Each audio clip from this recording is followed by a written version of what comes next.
Quiet, please. In exactly 15 seconds, we'll be on the air.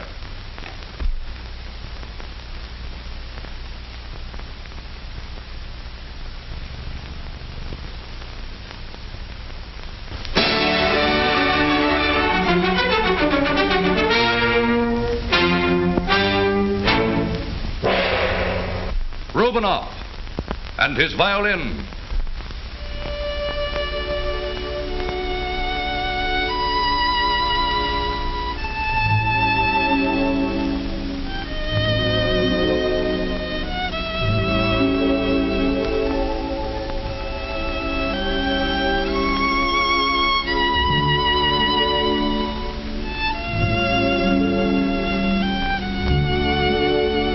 This is Hugh Conrad suggesting that for complete...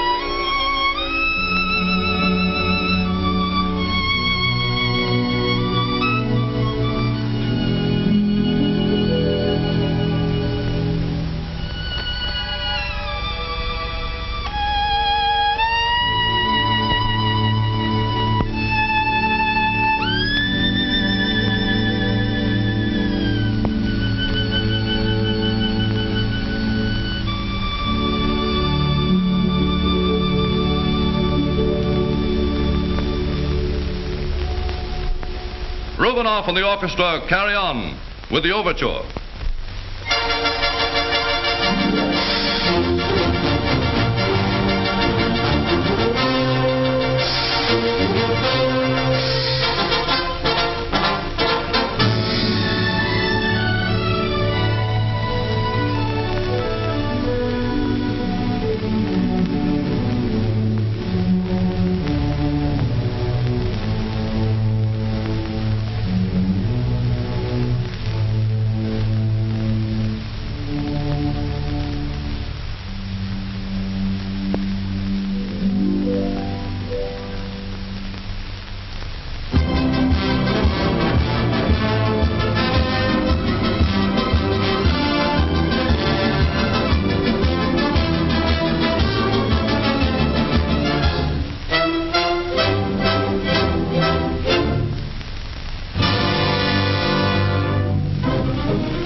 As a solo selection, Rubinoff draws the bow across his Stradivarius to play Green Eyes in his own inimitable style. We present Rubinoff and his violin.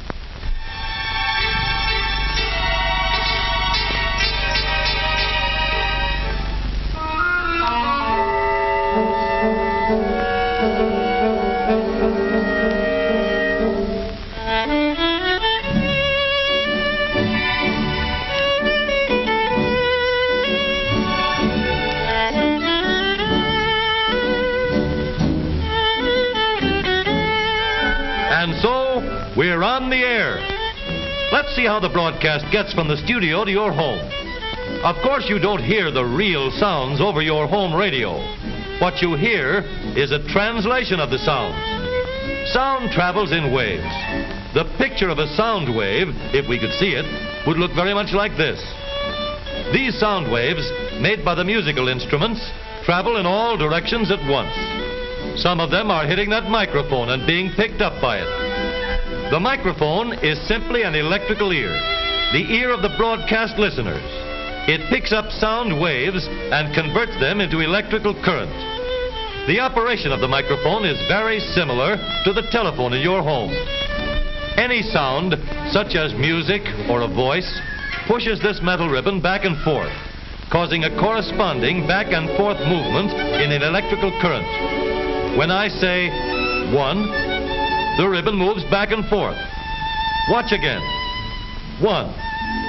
This action of the ribbon sends an electrical current along the wire that leads from the microphone. If I say 1, 2, 3, 4, the ribbon dances back and forth a lot of times and sends a lot of different currents down the wire.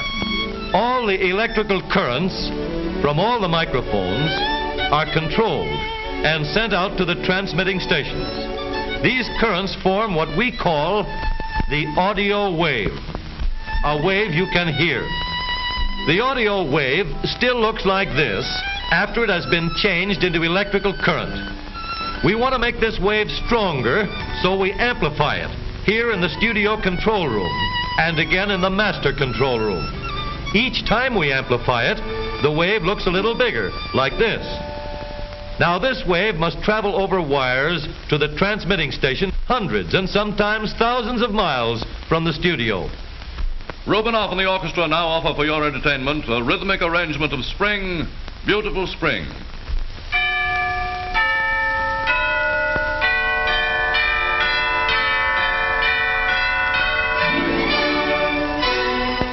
The audio wave coming over wires from the studio is amplified again immediately after it reaches the transmitter.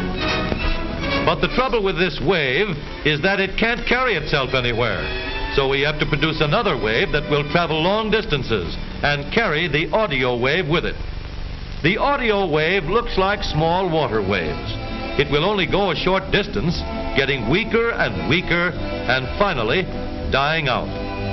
In water, little waves can travel a long way if they hitch a ride on a larger wave.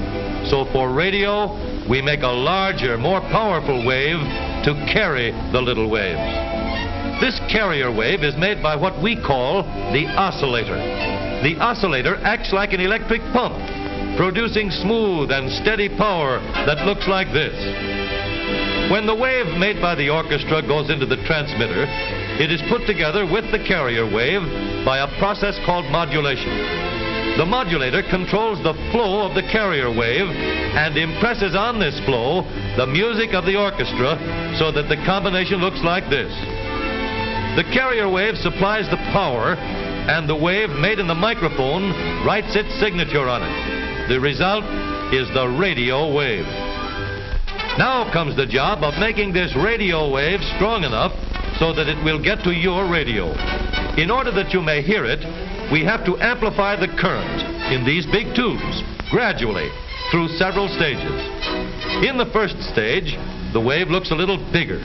Then it gets still bigger, more powerful, and finally, it thunders out of the power strong enough to carry it over a wide radius. This radio wave is then sent to the antenna from which it is released. It leaves the antenna as vibrations and travels in all directions with the speed of light. The wave spreads out for hundreds of miles, and finally, your own aerial picks up a small amount of the original vibrations. Radio waves from many programs are being picked up by your radio all the time. You can select any one you wish by merely tuning in your set to receive the same number of vibrations as a particular station is broadcasting. The radio wave is picked up by the aerial on your car and is carried into the radio set. This wave is still a combination of sound and carrier waves, and your radio set must separate them. This is done in a little device called the detector tube.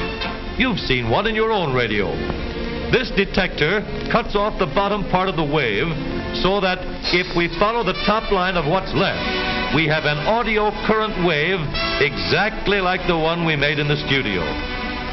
Then the other tubes amplify this current, and as it reaches your loudspeaker, it moves the diaphragm back and forth and is translated into a very good likeness of the sounds you would hear in the studio. Listen. You are invited to listen to this program at this same time next week, when we will again present Rubinoff and his violin.